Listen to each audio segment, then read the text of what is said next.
갈라디아서 1장 6절부터 10절 말씀입니다. 자, 우리 같이 읽겠습니다. 그리스도의 은혜로 너희를 부르신 이를 이같이 속히 떠나 다른 복음을 따르는 것을 내가 이상하게 여기노라. 다른 복음은 없나니 다만 어떤 사람들이 너희를 교란하여 그리스도의 복음을 변하게 하려 함이라. 그러나 우리나 혹은 하늘로부터 온 천사라도 우리가 너희에게 전한 복음 외에 다른 복음을 전하면 저주를 받을지어다. 우리가 전에 말하였거니와 내가 지금 다시 말하노니 만일 누구든지 너희가 받은 것 외에 다른 복음을 전하면 저주를 받을지어다. 이때가 사람들에게 좋게 하랴, 사람들에게 좋게 하랴, 사람들에게 기쁨을 구하랴. 내가 지금까지 사람들의 기쁨을 구하였다면 그리스도의 종이 아니니라. 아멘. 자, 오늘은 이제 갈라디아서 첫날입니다. 갈라디아서 첫날인데 지난주에 말씀드렸던 대로 갈라디아서 통해서 우리가 구원에 대한 이야기를 나눠봅니다. 오늘은 다른 복음은 없나니 라는 제목으로 말씀을 나누겠습니다. 여러분, 오이 가출 사건이라는 그 유머 들어보셨습니까? 오이 가출 사건. 당근 가출, 오이 가출 사건. 하루는 오이가 엄마한테 가서 질문을 합니다. 엄마, 나 오이 맞아? 이렇게 질문을 해요. 그러니까 엄마 오이가 당연하다는 듯이 쿨하게 말합니다. 당근이지 마. 그러는 거예요. 오이가 그 얘기를 듣고 자기가 당근인 줄 알고 가출했다는 얘기예요. 우리도 어렸을 때 이런 비슷한 일이 있었어요. 어른들이 그렇게 많이 놀렸죠. 너 다리 밑에서 주워 왔어. 그죠? 이런 얘기 다 들어보고 컸죠, 우리. 그 말 듣고 대성통곡했던 기억 나십니까? 네, 그리고 진짜 오이처럼 충격받아서 친엄마 찾아나갔던 친구들도 꽤 있었습니다. 어떤 경우에는 옆집 아주머니가 놀러와서는 하는 얘기가 내가 네 엄마야 하면서 그렇게 했었던 무슨 개그 콘서트 막장 드라마도 아니고 그랬었던 경우도 있었습니다. 우스운 이야기지만 이 유머가 주는 교훈이 있어요. 그게 뭐냐면 엄마는 세상에 오직 한 사람밖에 없어요. 그죠? 한 사람, 이제 둘일 수가 없다라는 얘기예요. 자, 오늘 갈라디아서가 우리에게 하고 싶은 얘기도 그겁니다. 복음도 마찬가지예요. 복음은 오직 하나이지 둘일 수 없다는 거죠. 그러니까 복음, 이 복음 저 복음 뭐 이런 게 없다는 거죠. 복음은 오직 하나입니다. 다른 복음은 없나니 라는 주제로 오늘부터 우리 갈라디아서를 함께 나누는데 바울은 AD 49년에 바나바와 함께 제1차 전도 여행을 떠납니다. 그러니까 수리아 안디옥에서 선교사로 임명을 받고 그리고 바나바와 함께 소아시아 지역을 전도를 하죠. 그래서 소아시아 지역의 비시디아 안디옥, 이고니온, 루스드라, 더베 이쪽 지역을 선교하는데 이 지역을 통합해서 뭐라고 부르냐면 갈라디아 지역이다 이렇게 불러요. 갈라디아가 어떤 한 지역의 교회가 아니라 지금 말씀드렸던 비시디아 안디옥, 이고니온, 루스드라, 더베 이 지역을 우리는 갈라디아 지역이다 이렇게 불러요. 그래서 그 지역에 전한 편지가 바로 갈라디아서입니다. 자, 바울과 바나바가 이 지역에서 전도하면서 복음을 전했는데 그때 생각지 않게 많은 이방인들이 개종을 하고 들어오게 돼요. 많은 이방인들이 이제 개종을 하게 됩니다. 자, 뜻하지 않은 많은 열매들을 맺게 된 거죠. 근데 이 소문을 예루살렘에 있는 극성스러운 유대인들이 듣습니다. 근데 그 유대인들은 어떤 사람들이냐면 예수를 믿는 유대인들이에요. 그 당시에는 뭐 유대교, 기독교가 구분이 되어 있는 상황이 아니었습니다. 이제 자기들도 다 유대인들의 유대교로 알고 있었어요. 근데 그들 중에서 예수를 믿었던 유대인들이 그 말을 듣고 그걸 쫓아가요. 근데 들어보니까 그들이 말하는 게 너무 어이가 없는 거예요.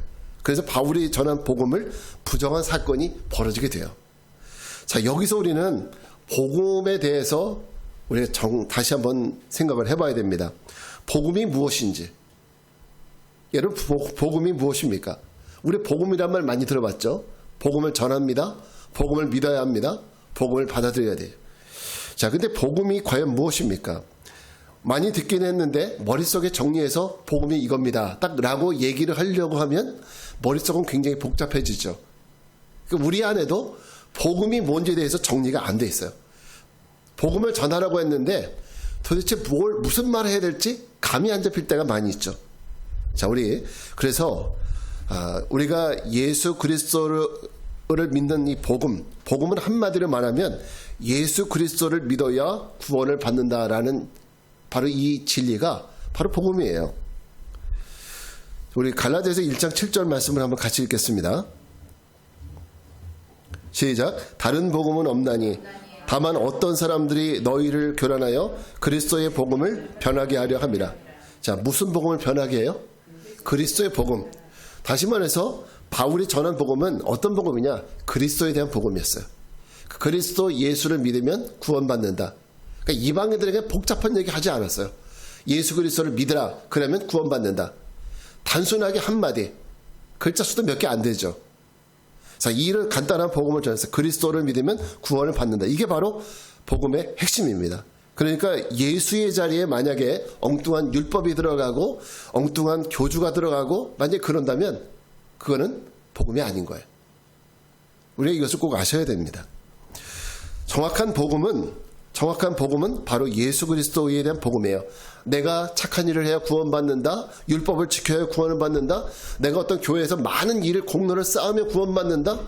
뭐 이런 얘기 하시는 분들도 개중에 있는데 다 복음이 아닙니다. 그는 엉뚱한 복음이에요. 그러니까 교회를 믿어야 구원받는다. 이거 복음이 아닙니다.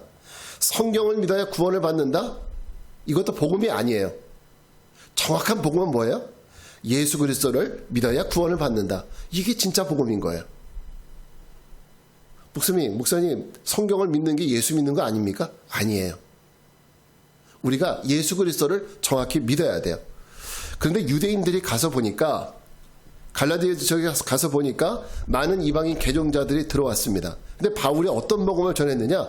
예수만 믿으면 구원을 받을 수 있다. 이런 믿음을 전했고 그들은 그 믿음을 갖고 있는 거예요. 근데 유대인들은 바울이 전한 그 복음이 마음에 하나도 안 들어요. 왜 그렇습니까? 자기들은 예수님보다 누가 더 우선이냐? 예수님보다 모세가 더 우선이에요. 도대체 이럴 수가 있느냐? 그러니까 그 당시에 유대인들에게 예수님은 그저 모세와 같은 선지자 중에 한 사람일 뿐이에요. 그 당시에 이 유대인들에게 예수님은. 그럼 모세는 누구입니까? 이스라엘에게 율법을 준 사람이에요. 그러니까 모세에게 율법을 준 그 율법도 중요하고 예수님 말씀하신 그것도 중요한 거예요. 그 두 가지를 다 믿는 거예요, 지금. 이 유대인들은. 그것이 바로 이 시대의 유대인들의 모습이었습니다. 그리고 지금까지 모세 이후에 1500년 이상 유대인들은 열심히 율법을 섬기고 왔어요. 열심히 율법을 섬기고 준수해야 구원을 받는다고 믿고 왔습니다. 그런데 이방인들은 율법을 지키는 아무런 노력도 없이 율법을 지키지도 않고 그냥 예수만 믿으면 구원을 받는다? 이거는 뭔가 불공평하잖아요. 자기들은 지금까지 율법을 지키려고 얼마나 노력을 했는데 이 사람들은 그냥 예수만 믿으면 구원을 받는다? 뭔가 공짜로 얻는 듯한 느낌이잖아요. 그러니까 이것이 마음에 안 드는 거예요. 유대인들 입장에서는 상당히 기분 나빴던 겁니다. 그래서 그곳에서 개종한 이방 기독교인들을 선동하기 시작을 했는데 그들을 바로 거짓 선지자라고 바울은 칭합니다. 근데 그들은 말하기를 이방인들에게 이렇게 얘기합니다. 그래, 예수를 믿으면 구원을 받는 거 다 좋은데 그런데 거기에다가 너희가 만약에 율법도 조금 더 잘 지키고 그리고 할례도 행한다면 그럼 너희들의 받는 구원은 완벽한 퍼펙트한 구원이 될 거야. 이렇게 전하는 거예요. 문제는 그 말을 듣고 이방인들 중에서 어떤 생각을 하느냐면 우리는 그냥 예수만 믿으면 된다고 그래서 그냥 그렇게 믿고 왔는데 할례를 행하고 율법을 지켜야 돼? 나 그건 못해. 이러면서 그리스도의 복음에서 떨어져 나가는 사람들이 생기게 되었다라는 거예요. 이런 사람들이 생기게 됐어요. 바울이 1차 전도 여행을 끝내고 2차로 두 번째 선교 여행을 가는데 1차 갔었던 지역을 방문합니다. 갔더니 그 갈라디아 지역이 어떻게 됐어요? 이렇게 초토화되어 있는 거예요. 이방인들이 믿음을 버리고 다시 돌아가 버렸어요. 또 어떤 사람들은 갈까 말까 망설이고 있는 거예요. 할례 문제 때문에, 율법 문제 때문에. 그래서 이 문제를 가지고 바울이 어떻게 하느냐? 예루살렘 교회에 가서 제자들에게 문의를 합니다. 어떤 것이 맞는 것입니까? 그래서 최초의 종교회의가 열리게 되는 거예요. 그래서 그 최초의 종교회의에서 결정된 사항이 무엇이냐? 사도행전 15장 28절부터 30절이에요. 우리 같이 한번 읽겠습니다. 시작. 성령과 우리는 이 요긴한 것들 외에는 아무 짐도 너희에게 지우지 아니하는 것이 옳은 줄 알았노니 우상의 제물과 피와 목매어 죽인 것과 음행을 멀리할지니라. 이에 스스로 삼가면 잘되리라. 평안함을 원하노라 하였더라. 그들이 작별하고 안디옥에 내려가 무리를 모은 후에 편지를 전하니. 자, 여기 말씀 보니까 이 종교회에서 결정되는 것이 뭐예요? 우상의 제물. 그러니까 우상을 섬기지 말라는 거예요, 이거는. 우상 섬기지 말고, 그리고 피채 먹지 말아라. 이것만 잘하면 너희는 구원받을 수 있다. 그리고 잘 될 것이다. 이렇게 얘기를 하는 거예요. 그래서 이 이야기를 가지고 편지를 전하게 되는데 그 전한 편지가 뭐냐? 그게 바로 갈라디아서예요. 그렇지, 갈라디아서예요. 그러니까 우리가 목적이 분명한 거죠. 이제 어떤 목적에서 갈라디아서를 쓰게 되었는지. 그러니까 유대인들이 전했었던 율법, 그 잘못된 복음을, 다른 복음을 가지고 고민하고 탈퇴했었던 복음에서 이제 탈퇴했었던 사람들, 그리고 복음 안에서 나갈까 말까 망설이는 사람들에게 다른 복음은 없나니 하면서 그들에게 믿음 안에 붙어 있기를 이야기하는 그런 목적으로 쓰여진 책입니다. 특별히 오늘 우리가 읽은 1장 6절부터 10절까지의 핵심 구절은 다른 복음은 없나니, 이것이 바로 핵심이에요. 다른 복음은 없나니. 그 다른 복음은 없나니 이 말씀 속에는 지금 너희들이 믿는 믿음, 복음, 그리고 내가 전한 복음, 그러니까 바울이 전했었던 그리스도 복음 이외에 다른 것들은 다 복음이 아니라는 거예요. 쉽게 말하면. 심지어는 오늘 말씀 보게 되면 8절, 9절 보게 되면 뭐라고 얘기합니까? 그런 자들은 저주를 받을 거다.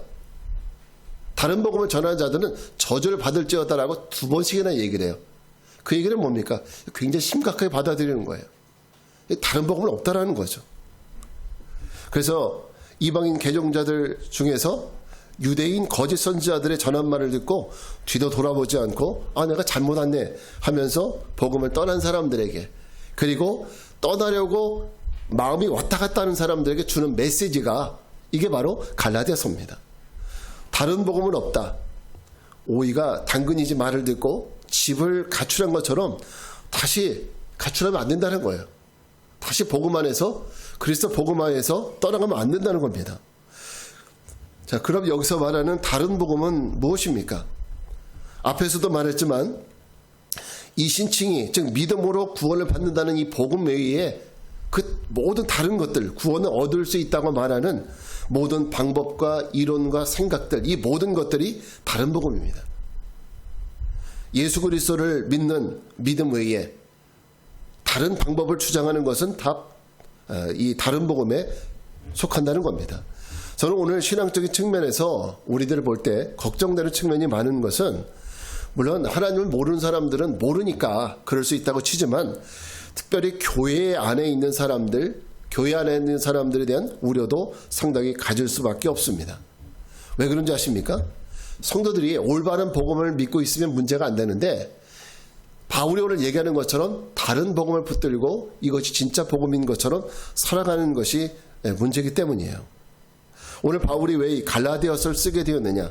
신학적으로 보면은 바울의 사도권을 변론하고 복음의 내용을 잘 설명하고 그리스도 안에서 너희가 자유가 있다는 것을 설명하기 위해서다라고 저 9월 큐티집에 보게 되면 제가 써놓았어요. 그러나 이 모든 것을 한마디로 말한다면 바로 이거예요. 따라합시다. 다른 복음을 바른 복음으로 바꿔주기 위해서 이걸 쓰는 거예요. 다른 복음을 올바른 복음으로 바꿔주기 위해서, 제 발음이 정확했죠? 다른 복음이 바른 복음으로.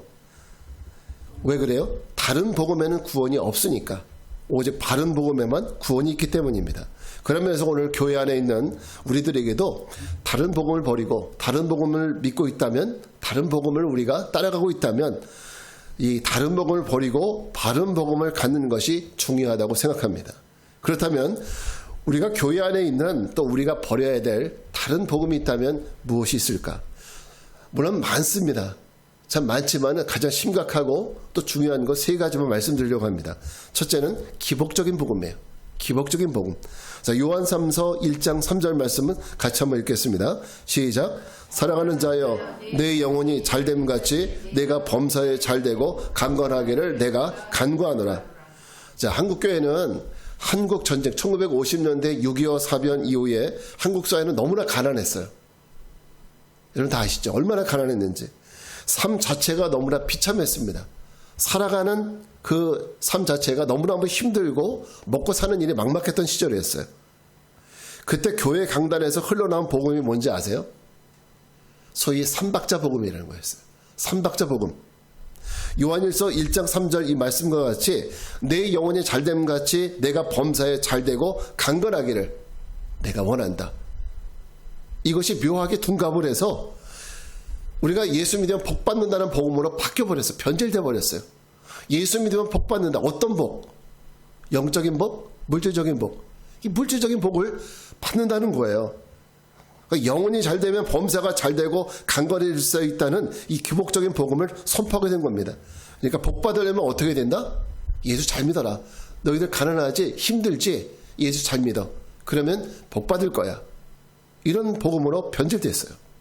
사실 상황적으로 보면 이해가 돼요. 얼마나 이 말씀에 사람들이 열광을 했는지.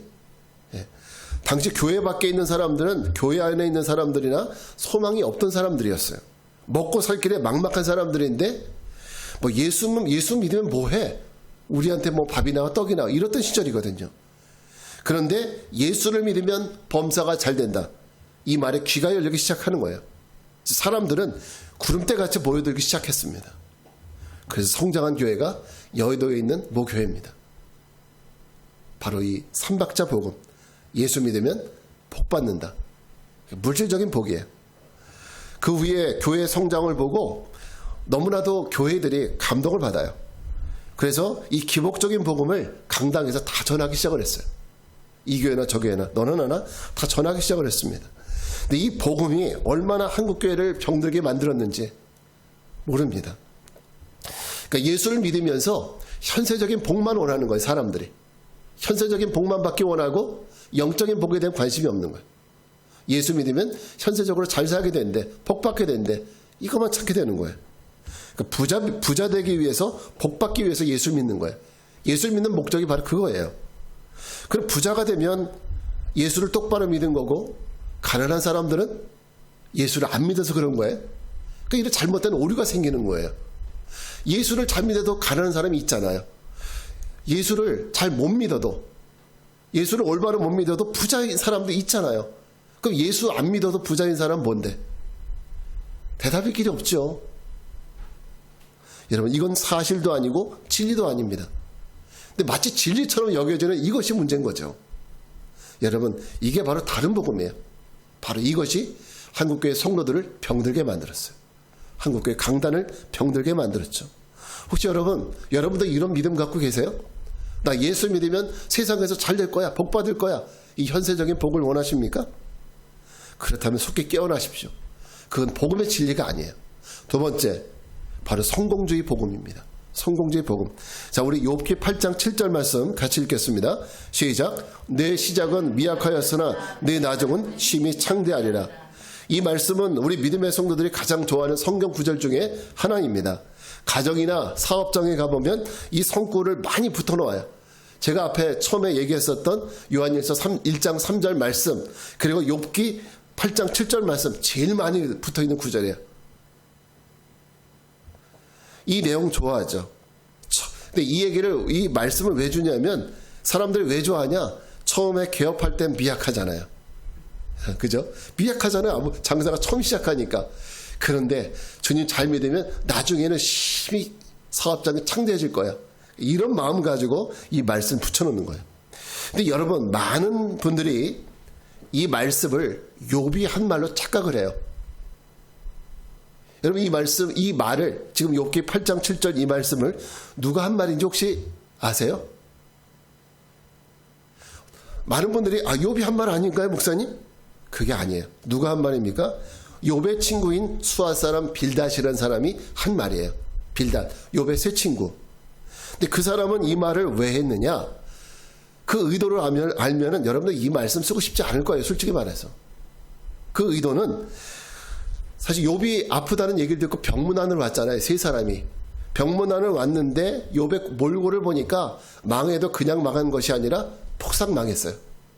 얼마 전만 하더라도 거부였고 그 주변 지역에서는 저렇게 복받은 사람이 없어 했던 사람이었거든요. 근데 보니까 하루아침에 망해도 폭삭 망한 거예요. 아무것도 없어. 재산도 없고 자녀들 다 죽고 와이프는 도망가 버리고 이 욥이라는 사람은 병들어서 지금 자기 몸 하나 감당이 안 되는 거예요. 근데 그 당시에 사람들의 생각에는 어떤 가치관에 어떤 것이 있었느냐? 사람이 벌을 받을 때는 그 이유는 뭐냐? 하나님 앞에 죄를 많이 져서 이런 그 인과적인 그런 생각들을 많이 하고 있었어요. 그러니까 이 세 친구들은 욥에게 무슨 얘기를 했냐면 너 도대체 무슨 죄를 진 거야? 무슨 죄를 졌길래 이렇게 된 거냐? 근데 욥은 나 죄 진 거 없어. 나 잘못한 거 없다라는 거죠. 그러니까 이 수아 사람 빌닷이라는 사람이 욥을 다그치면서 하는 얘기예요. 야, 욥, 우리가 정말 너에 대해서 너를 책망하려고 하는 것이 아니라 네가 이렇게 고통당하는 것은 네 죄 때문이야. 근데 너 왜 시인을 안 하는 거냐 도대체. 그러면서 한번 시인해봐. 내가 죄 졌다고 얘기해봐. 그러면 너 시작은 미약하지만 하나님이 나중에 창대하게 해주실 거야. 바로 이런 의도로 이 말씀이 나온 거예요. 나중에 이 말씀 쓰고 싶으세요? 집에다 걸어놓고 싶으십니까? 네, 별로 좋은 의도로 하는 얘기는 아니에요. 그러나 사실 그 내용 자체가 틀린 건 아니에요. 분명히 주님은 우리의 시작은 미약했지만 창대하게 해주실 수 있는 분입니다. 그러나 의도를 보게 되면 별로 선한 의도는 아니었다. 이것을 알고 여러분들이 사용하시길 바랍니다. 근데 여러분들, 그러니까 이 말이 좋은 의도를 한 말이 아닌데 이것이 바로 빌닷의 복음이 되었습니다. 빌닷 복음. 빌닷 복음. 다시 말해서 우리가 예수를 믿으면 하나님이 창대하게 해주실 거다. 바로 성공에 대한 이런 그 복음을 우리 안에 심어주게 되었습니다. 1990년대 초반에 젊은이들에게 참 인기 있는 목사님이 있었어요. 여러분들, 제가 그분 이름은 거론하지 않을 거고요. 그분 설교가 얼마나 대단했는지 청년들이 그 교회에 다 모여들기 시작을 했어요. 그 교인들 중에서 80% 이상이 청년이었고 50대 분들, 50대는 굉장히 연세가 많이 드신 분이었어요. 저와 여러분들 거기 앉아있으면 창피해서 못 앉아있을 정도로 청년부가 그렇게 많았습니다. 저도 청년 때, 그때 막 신학교 다니기 시작했을 때 그분 설교에 매료가 돼서 그 교회에서 그 당시에는 테이프 돌리는 때였잖아요. 그죠? 테이프. 목사님들 설교 테이프를 만들어낼 때였잖아요. 그 설교 테이프 다 사다가 듣고 또 듣고 그랬을 때였어요. 거의 설교를 외웠죠. 그래 그분이 그때 그 목사님이 내는 그 설교집 책들이 굉장히 많았는데 거의 저는 대부분 거의 다 읽어봤어요. 그만큼 그분의 설교에 심취해 있을 때였습니다. 저도 많이 은혜가 됐으니까 그때 제 교육전도사 하고 있을 때였는데 그 목사님 설교집 보고 그 설교 내용을 그대로 카피해서 교회에서 한 적도 있었어요. 창피하지만 그런 적도 있었어요. 그랬더니 청년들이 너무너무 좋아하는 거예요. 아, 우리 목사님 전도사였으니까 우리 전도사님 신령하다고. 그랬을 때였습니다. 그런데 나중에 이 설교의 내용에 문제가 있다는 것을 알게 되었어요. 그것이 뭐였냐면 지금 내가 전하고 있는 것이 복음이 아니구나라는 것을 알게 되었어요. 이건 복음이 아니구나. 거기에 예수가 없던 거예요. 성공은 있었는데 예수가 없었고 그건 복음이 아니었죠. 근데 젊은이들에게 예수를 믿어라. 그러니까 너희들 국내 선교 참여하고 해외 선교 참여해라. 그러면 너희들 잘 될 거야. 성공할 거야. 이런 내용이었어요. 이것이 믿음이다. 그렇게 믿음으로 반응할 수 있어야 여러분 성공할 수 있다. 이런 내용이 주를 이루고 있었습니다. 물론 이 내용도 다 틀린 것은 아니죠. 하나님이 우리를 성공시켜 주실 수도 있죠. 앞에서도 마찬가지지만 하나님 믿는 자에게 복을 주실 수도 있고 또 믿는 자에게 성공을 해 주실 수도 있어요. 그런 문제는 그것이 복음은 아니라는 거죠. 복음은 아닌 거예요. 예수 그리스도가 없는 복음은 복음이 아닌 거죠. 저는 빵을 좋아하는데 특별히 팥이 안 들어가 있는 빵은 빵축에도 못 낀다고 생각을 해요. 그걸 좋아해요. 어쨌든 예수 그리스도가 있어야 될 자리에 기복이 있고 성공이 있으니까 그거는 그 사람을 망치는 복음이 되는 거죠. 그 사람 병들게 하는 복음. 옛날에 시골에 가면 겨울에 약장사들 많이 오잖아요. 근데 약을 막 파는데 뭐 신경통에 좋다 어디에 좋다 파는데 그거 먹고 병난 사람 있어요? 거의 없죠. 거의 없는 게 아니라 하나도 없어요. 오히려 몸이 더 망가지죠. 엉뚱한 거 뭐 중국에서 사다가 막 대충 제조해가지고 약처럼 보이게 만들어 팔잖아요.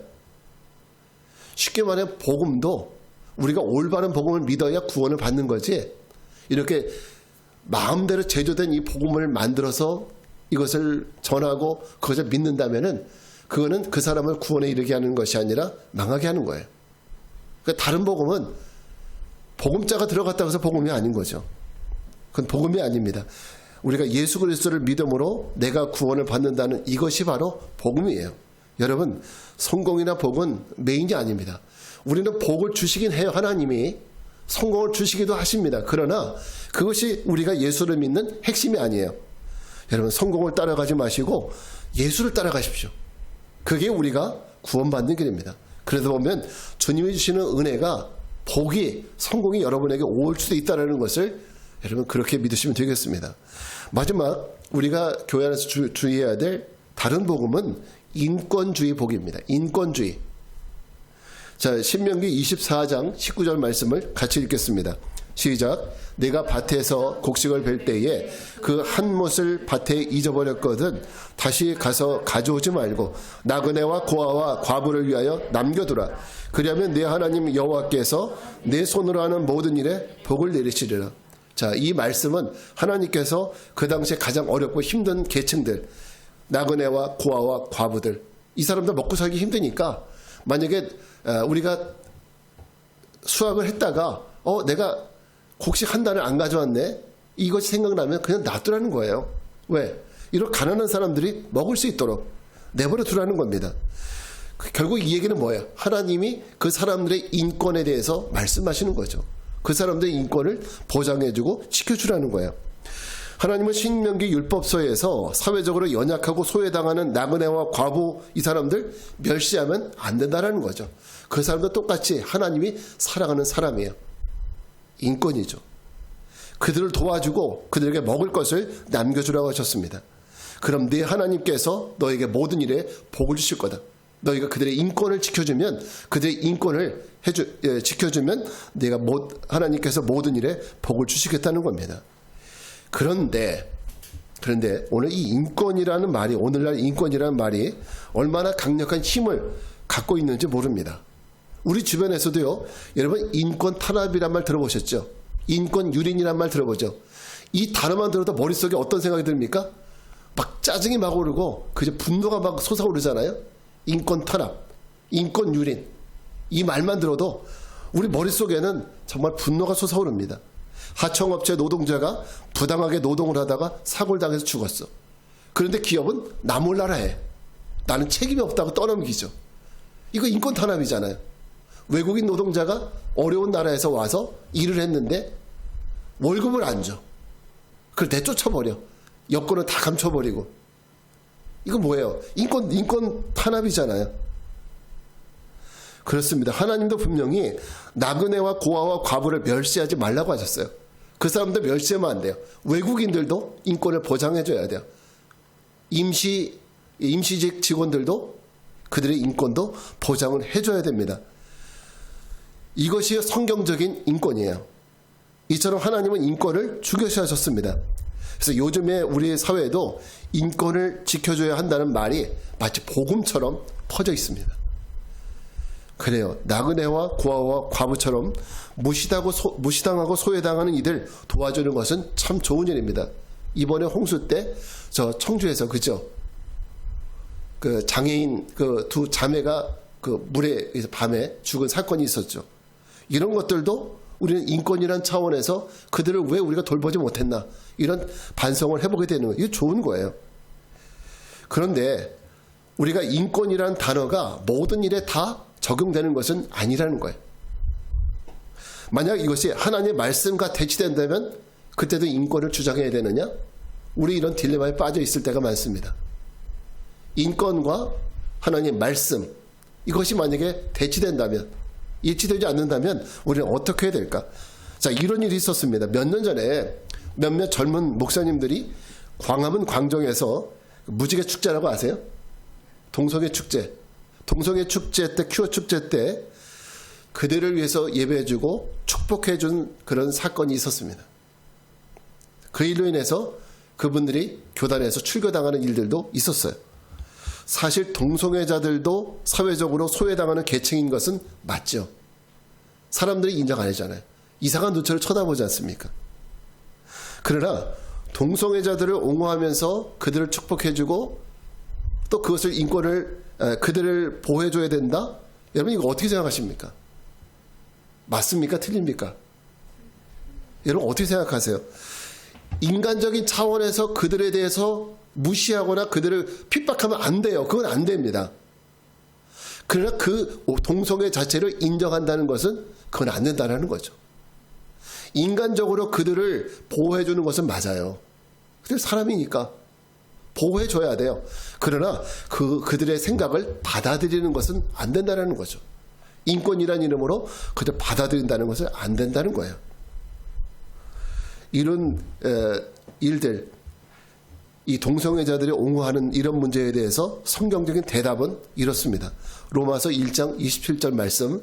여러분 이 말씀을 좀 잘 생각을 해보면서 혹시 여러분이 저와 다른 생각이 있었다면은 이 말씀을 한번 잘 좀 묵상을 해봤으면 좋겠어요.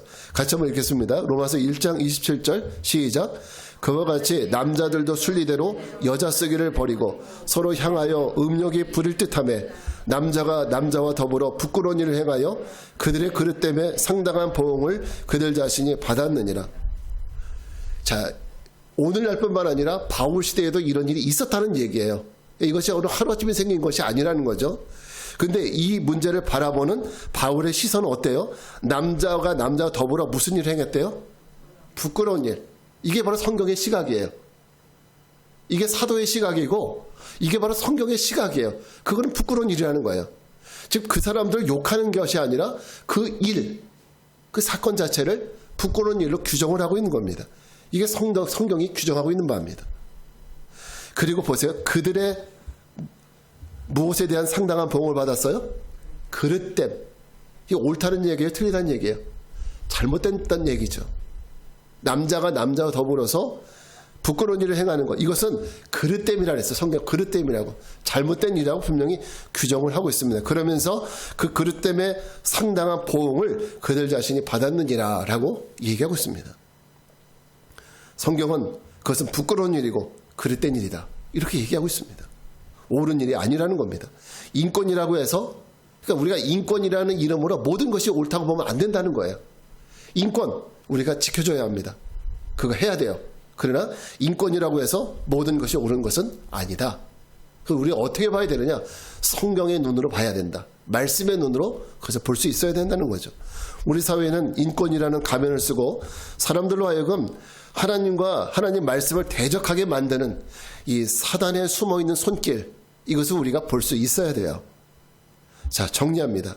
인권주의 복음, 좋은 의미처럼 보이지만 그것은 복음이 아닙니다. 하나님 말씀과 대치시키려고 하는 사단의 음모입니다. 오늘 갈라디아서 첫날이기 때문에 저는 다른 복음에 대해서 먼저 시작을 했어요. 여러분, 복음이라고 해서 다 복음이 아닙니다.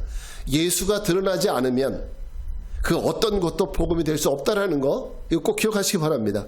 우리 주변에 만연해 있는 다른 복음, 기복주의 복음, 성공주의 복음, 인권주의 복음, 여러분 잘 보고 잘 분별해서 우리 건강한 믿음의 삶을 살아가는 우리 모든 성도들 되시기를 주의 이름으로 축원합니다. 자, 자리에서 일어나셔서 같이 찬양하고 기도합니다. 6월절 어린 양 피로.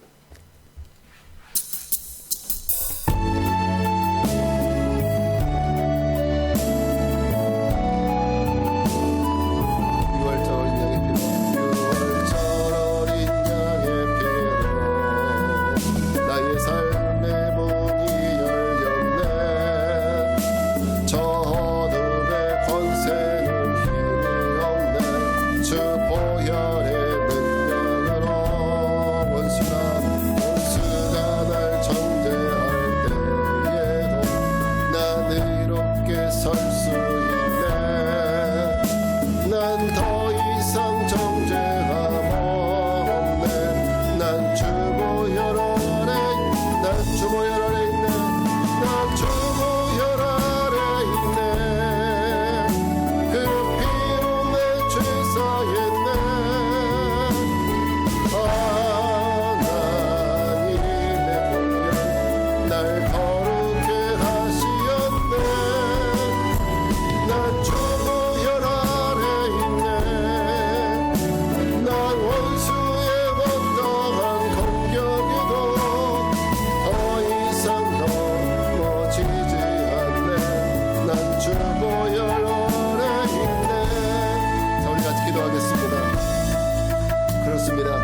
약이라고 해서 다 좋은 약이 아니고 또 복음이라고 해서 다 복음은 아닙니다. 우리의 건강을 해치고 우리 영적 건강을 해치는 다른 복음들이 있습니다. 복음은 분명히 우리의 죄를 치유하고 우리를 구원하는 능력이 있지만 다른 복음을 오히려 우리의 믿음을 해치고 우리로 하여금 잘못된 길로 나가게 합니다. 그러나 얼마나 많은 한국의 성도들이 이 잘못된 복음에 빠져 있는지 우리 같이 기도하겠습니다. 주님, 그리스도의 복음이 아닌 사람이 만들어낸 잘못된 복음의 잔재가 우리 안에서 다 우리 그리고 한국교회 안에서 다 사라지게 해달라고, 그래서 건강한 믿음의 삶을 살게 해달라고 주님의 이름 부르고 기도합니다. 주여, 오늘 자비하신 아버지 하나님 감사합니다. 우리가 하나님 말씀 안에 서서 아버지 올바른 복음을 보게 해주시니 감사합니다. 우리 안에 아버지 안에 다른 복음, 잘못된 복음 안에 우리가 있다면 하나님 모든 잘못된 복음들을 뿌리 뽑히게 도와주시옵시고 한국교회 강단을 병들게 만들고 아버지 성도들을 병들게 만드는 이 잘못된 복음을 아버지 사라지게 하여 주시옵소서. 그래서 아버지 우리로 하여금 온전한 믿음 안에 서게 도와주시고 온전한 복음 안에 서게 도와주시고 아버지 우리가 올바른 소망을 가지고 이 땅에서 현세적인 복을 누리기 위해 살기를 원하는 것이 아니라 하나님께서 우리에게 주시는 참된 영적인 복을 누리며 살아가기를 우리가 소망을 살아갈 수 있도록 인도하여 주시옵소서. 아버지 오늘도 우리 성도들 말씀을 들었사오니 이 말씀 마음속에 깊이 새길 수 있도록 도와주시옵시고 우리가 올바른 믿음과 올바른 생각 안에서 아버지 주님을 따라갈 수 있도록 도와주시기 원합니다. 예수 그리스도 그 복음 안에 하나님 살아갈 수 있는 저희들 되게 하여 주시옵소서. 주님을 찬양합니다. 역사해 주시옵소서. 거룩하신 주님, 오늘 우리와 한국교회 성도들 안에 만연되어 있는 그리스도의 복음이 아닌 사람이 만들어낸 다른 복음들이 사라지게 하옵소서. 성도들 안에 하나님이 다른 복음의 쓴뿌리들이 다 뽑혀지게 하여 주시옵소서. 우리를 구원하는 복음은 오직 그리스도의 복음밖에 없는 줄 믿습니다. 그들 안에 올바른 그리스도의 복음이 심겨져서 이제는 우리가 하늘나라의 소망을 가지고 구원을 꿈꾸며 나아가는 귀한 믿음의 성도들 될 수 있도록 인도하여 주시옵소서. 지금은 성부, 성자, 성령 삼위일체 하나님의 은혜와 평강이 우리를 살리시기 위해 주신 그리스도 예수의 복음을 통해 구원의 소망을 꿈꾸기를 결단하고 세상을 향해 나가는 모든 믿음의 성도들 위해 이제로부터 영원까지 함께 하옵시기를 간절히 축원하옵나이다. 아멘.